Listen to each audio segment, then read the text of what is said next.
our next topic is redistribution of charges and common potential. तो देखिए इसके अंदर हमें करना क्या है कि लेट्स सपोज हमने मान लिया ये कोई कंडक्टर है ए और ये कोई दूसरा कंडक्टर है बी, अलग अलग साइज के मान रखें, यानी कि अलग अलग कैपेसिटी के, साइज अलग तो कैपेसिटी अलग। लेट्स सपोज इस पर कोई चार्ज है Q1, है ना, इस कंडक्टर पर कोई चार्ज है Q1 और इस कंडक्टर पर कोई चार्ज है Q2, ठीक है। किसी इंसुलेटेड स्टैंड पे रख रखा है हमने,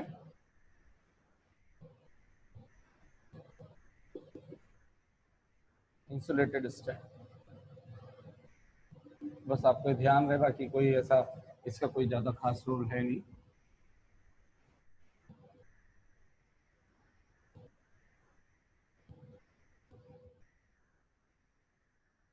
लेट्स सपोज इनिशियली इसका पोटेंशियल है V1 और इसका पोटेंशियल है V2।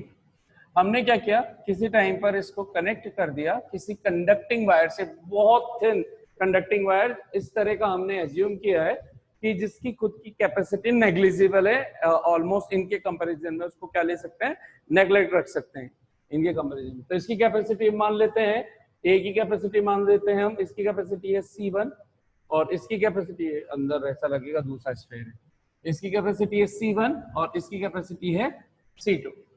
ये क्या था, ये वाली सारी चीजें बिफोर जॉइनिंग, बिफोर जॉइनिंग,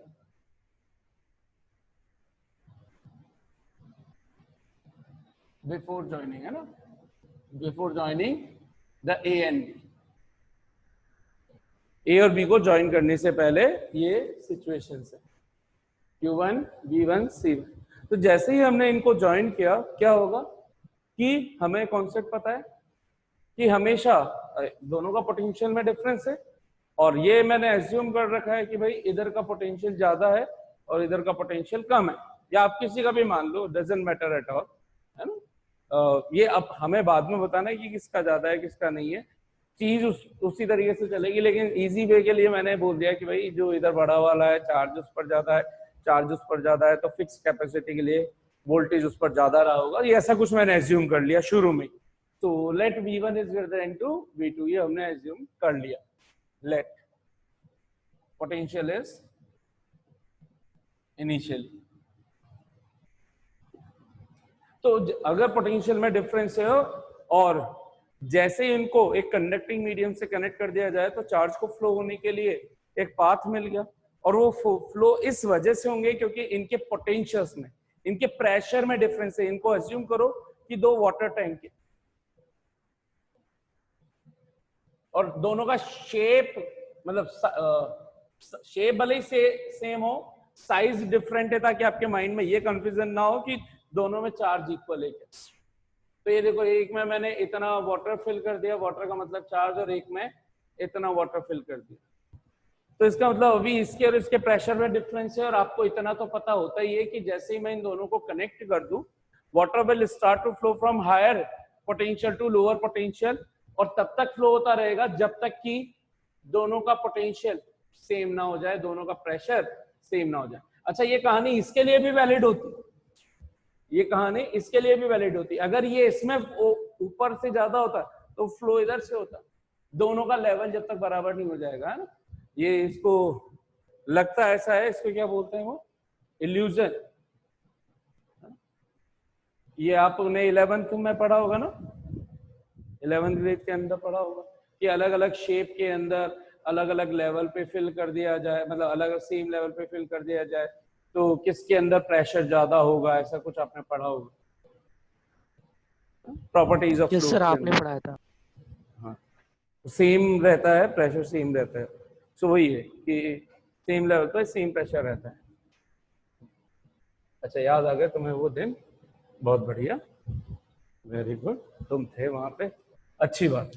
तो सेम कॉन्सेप्ट यहां पर रहा कि the charge will start to flow, charge will start to flow from higher potential to lower potential higher potential to lower potential until their pressure. Water की terms में pressure चलेगा, charge की terms में potential चलेगा। Until their potential will become equal, जब तक दोनों के प्रेशर या वॉल्यूम प्रेशर या पोटेंशियल इक्वल ना हो जाए तब तक चार्ज का फ्लो होता रहेगा। क्लियरली यहाँ पर ये चार्ज निकला था और इसके अंदर ये जितना चार्ज यहाँ से खत्म हुआ था, मतलब ये ऊपर जो चार्ज था जो खत्म हुआ वही चार्ज इधर आया। क्लियरली दोनों पर अभी right now amount of charge different है भाई। जब पोटेंशियल सेम हो चुका है तो भी amount of charge on first and second are still different, ठीक है। हाँ, लेकिन अगर पूछू कि टोटल चार्ज कितना है तो जितना पहले था उतना ही है। अगर इसमें 80 और इसमें 20 है तो और उसमें से मान लीजिए 10 का फ्लो करके इधर आ गया तो इसमें 30 हो जाएगा, उसमें 70 हो जाएगा, रहेगा वीवी 100 ही, ठीक है। ये चीज हमें समझ में आनी चाहिए। तो हमने बोल दिया कि भाई चार्ज का फ्लो होता रहेगा जब तक कि दोनों के पोटेंशियल्स सेम ना हो जाए। और लेट्स सपोज किसी पर्टिकुलर टाइम पर सेम हो गए दोनों के पोटेंशियल और इसका चार्ज हो चुका है Q1 डैश और कॉमन पोटेंशियल दोनों के लिए हो चुका है V। कैपेसिटी तो रही C1 ही, तो कैपेसिटी C1 ही है, चार्ज Q1 डैश हो चुका है और इस पर चार्ज Q2 डैश हो चुका है। कैपेसिटी तो वही कहलाएगी C2 और कॉमन पोटेंशियल भी हो चुका है, ठीक है।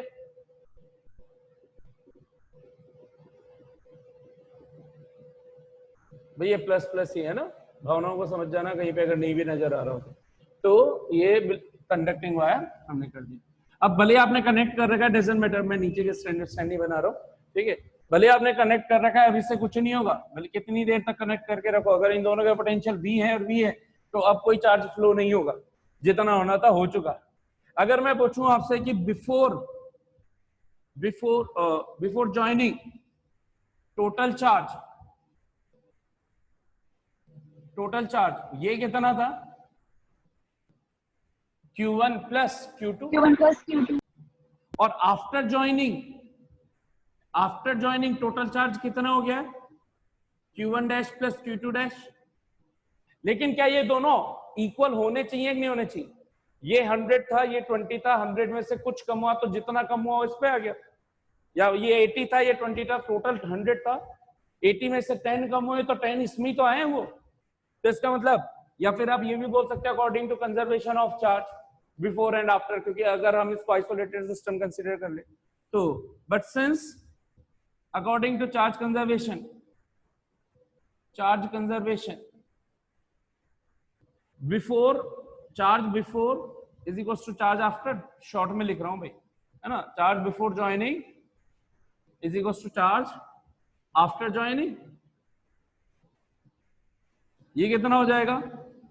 Q1 plus Q2 is equal to Q1 dash plus Q2 dash. अगर इन्हीं चीजों को हम कन्वर्ट कर दे जल्दी से किसकी टर्म्स में, C और V की टर्म्स में, तो ये कहला जाएगा